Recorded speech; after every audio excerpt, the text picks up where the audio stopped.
Janda ini walau jadi korban ruda paksa dengan kaki bergetar masih tetap membawa pistol dan menolong perampok yang mencintainya agar bisa dinikahi dan hidup bahagia. Namun nasib berkata nggak barengan. Film aja. Film Bandolero adalah sebuah film western klasik Amerika tahun 1968 yang disutradarai oleh Andrew V. McClellan, dibintangi oleh James Stewart, Dean Martin, dan Raquel Welch, dan juga George Kennedy. Ini bukan George Kennedy yang presiden ya.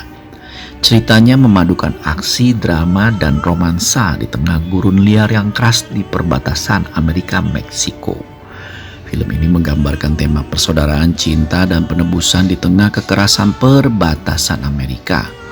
Hubungan antara Mace dan Dee menjadi inti emosional. Yuk kita simak aja nih, film jadul banget. Cerita dimulai di kota kecil yang bernama Valverde, Texas. Dee Bishop dan gengnya melakukan perampokan bank yang berakhir kacau. Dalam prosesnya seorang pria tak bersalah terbunuh.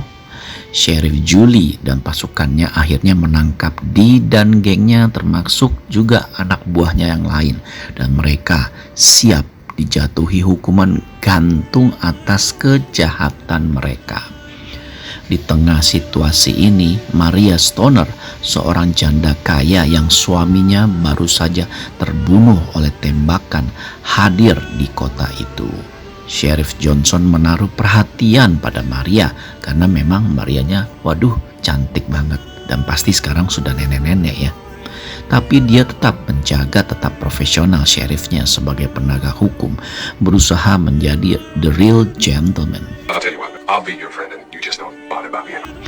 Sementara itu di sisi lain ada Mace Bishop, kakak dari Dee, pemimpin perampokan itu, sedang mencari pekerjaan. Terlihat dia di sebuah kota lain pinggiran Meksiko begitu santai, dan memang si Mace ini atau Mace ini hidup dalam dunia yang tidak pasti dan berkelana seperti si Dee juga sih. Saat di sebuah hotel murahan, Mace mendengarkan seorang algojo yang dipanggil untuk menghukum gantung geng yang bernama Bishop. Tentu saja Mace kaget karena Bishop itu kan nama keluarganya, berarti adiknya si Dee Bishop. Kaget karena mendengar nama keluarganya ini disebut kriminal. Dengan cepat Mace pun langsung mengikuti si algojo penggantung napi ini. Dan di saat lengah kita bisa melihat Mace sudah menggunakan kostum algojo dan mengunjungi penjara dan melihat Dee, adiknya sendiri. Dee pun saat melihat kakaknya kaget, tapi dia diam saja karena melihat Mace sedang melakukan sandiwara sebagai algojo yang akan menggantung mereka. Bahkan Mace pun berhasil mengelabui sheriff dan satu kota ya.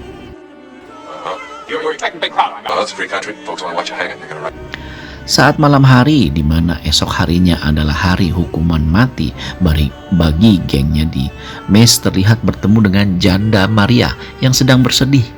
Terlihat Mace pun bersikap sopan terhadap Maria, dan lagi-lagi sheriff pun datang seolah-olah hendak menghibur Maria yang baru saja kehilangan suaminya dari perampokan yang dilakukan oleh geng Dee. Esok hari saat penggantungan terjadi, Mace pun bersikap profesional layaknya algojo yang siap menggantung napi. Dan pasti sudah bisa ditebak ya, vonis penggantungan berjalan gagal karena Dee berhasil lolos dan menodongkan pistol ke sheriff. Dee bersama gengnya pun lolos dan membawa Sandra Maria untuk jaminan. Sheriff pun terlihat murka sekali komplotan Dee ini membawa Maria. Adegan yang menarik adalah saat sheriff membawa semua deputinya untuk mengejar geng Dee. Kota jadi kosong oleh penegak hukum, sehingga Mace yang dengan santai hendak pergi dari kota itu punya ide untuk merampok bank yang sama yang pernah dirampok adiknya di awal adegan. Walhasil perampokan berjalan mulus. Get in there. Setelah itu Mace pun langsung menolong Dee yang sudah terkepung oleh sheriff sehingga Dee pun lolos bersama Maria. Saat malam hari, Dee pun beristirahat bersama gerombolannya dan Dee memperlakukan Maria dengan sangat baik, dengan sangat terhormat karena sepertinya kita bisa melihat Dee menyukai Maria.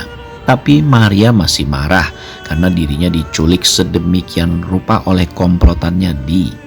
Bahkan saat malam Mace datang dengan tangan dingin dan komplotan ketakutan semua. Tapi dicerita bahwa Mace ini bukan salbojo penggantung napi, tapi saudaranya. Semua jadi bingung. Loh, baru tahu ya mereka, telat. Keesokan harinya kita bisa melihat Maria yang dipanggil Miss Stoner berkuda bersama dengan Dee dan Mace dan komplotannya. Seolah-olah Maria ini bukan sandera. Hal inilah yang membuat Maria dengan Dee ada chemistry yang terbentuk. Suatu malam kita bisa melihat salah satu anak buah Dee hendak meruda paksa Maria. Sehingga Dee pun langsung bertindak dan menghajar anak buahnya.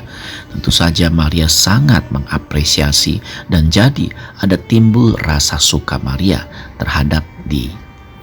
Di sisi lain Maria pun mulai beradaptasi dengan situasinya sebagai sandera. Dia menunjukkan keberanian dan ketangguhannya yang membuat Dee dan Mace pun mulai menghormatinya. Hubungan antara Maria dan Dee jadi semakin dekat.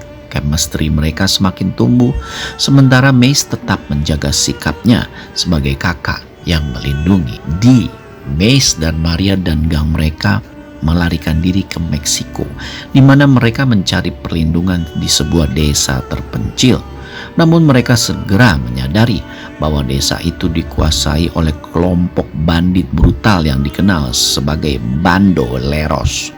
Kelompok bandit ini tidak segan-segan membunuh siapapun yang dianggap sebagai ancaman. Ketegangan meningkat ketika para bandolero mengetahui keberadaan Dee dan kelompoknya di desa tersebut. Pada saat yang sama, Sheriff Johnson dan pasukannya tiba mengepung desa. Alih-alih melanjutkan perseteruan, Dee, Mace dan Johnson terpaksa bekerja sama untuk melawan ancaman bandoleros yang jauh lebih besar dan mematikan. Pertarungan sengit terjadi antara kelompok kecil buronan, pengejar, dan para bandoleros. Dalam pertempuran ini banyak korban yang jatuh, termasuk beberapa anggota geng dari Dee. Dee menunjukkan sisi heroik dan melindungi Maria, sementara Mace menggunakan kecerdikannya untuk memimpin pertahanan. Namun kisah ini tidak berakhir bahagia ya, karena dalam pertempuran terakhir Dee terluka parah dan meninggal di pelukan Maria yang telah jatuh cinta padanya. You hear, Mace? I'm here, Dee. Dee was right. I go kiss her. Sheriff Johnson yang menyaksikan momen ini merasakan kehilangan yang mendalam, tetapi tetap berpegang pada prinsipnya sebagai penegak hukum. Setelah para bandoleros dikalahkan, Mace dan Maria memutuskan untuk pergi, meninggalkan kehidupan kekerasan di belakang mereka. Sheriff Johnson pun meskipun berhasil menjalankan tugasnya, tetap merasa kesepian karena kehilangan Maria, wanita yang baru dia temui dan langsung dia cintai. Bandoleros ini adalah cerita tentang pilihan hidup, cinta, dan pengorbanan. Film ini menggambarkan kerasnya kehidupan di perbatasan Amerika dan Meksiko, di mana moralitas seringkali menjadi abu-abu dan keputusan yang diambil bisa membawa konsekuensi yang tidak terduga. Dengan akhir yang tragis namun penuh makna, film ini meninggalkan pesan tentang bagaimana manusia bahkan di tengah kekacauan selalu mencari cinta, pengampunan, dan penebusan. Dengan campuran aksi yang menegangkan, momen emosional yang kuat, dan karakter-karakter yang kompleks, film tahun 1968 yang berjudul Bandoleros ini menjadi salah satu film western yang tidak terlupakan saat itu. Karena memang saat itu banyak film-film cowboy ataupun film-film western yang hanya menampilkan dar-der-dor tanpa pesan moral yang kuat. Tetapi Bandoleros ini mempunyai pesan moral yang kuat dan dibintangi oleh bintang-bintang dan aktor yang saat itu sedang menjulang namanya.